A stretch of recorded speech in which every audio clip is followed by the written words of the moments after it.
आज हम पढ़ेंगे कि वह कौन सा कारक है, वह कौन सा कारक है जिस पर किसी चालक का प्रतिरोध, किसी चालक का प्रतिरोध निर्भर करता है।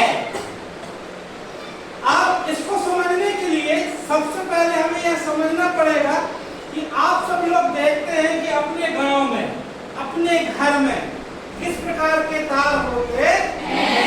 तो हमारे घर का तार एक पतला सा तार होता है नहीं होता है? होता है ना। हमारे गांव की विद्युत लाइन का जो तार होता है वो हमारे घर से थोड़ा मोटा होता है। इसी प्रकार आपने देखा होगा पावर प्लांट जो होते हैं, पावर हाउस होते हैं, वहां से जो निकलने वाली लाइन होती है उनके तार थोड़े मोटे होते हैं। कभी आपने विचार किया कि ऐसा क्यों होता है? यही आज की क्लास में हम जानने का प्रयास करेंगे। देखिए यह एक क्या है? यह एक तार है। क्या है?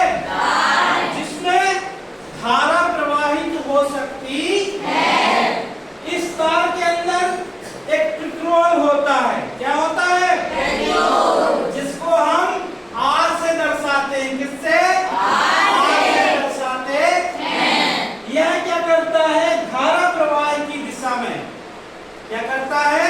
धारा प्रवाह की दिशा में यह धारा प्रवाह के मार्ग में अवरोध उत्पन्न करता है। अब यह प्रतिरोध कब ज्यादा होगा या कब कम होगा, इसी के बारे में जानना है।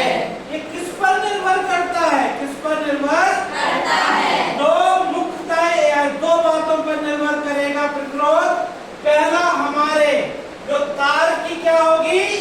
लंबाई होगी। तार की क्या होगी? लंबाई।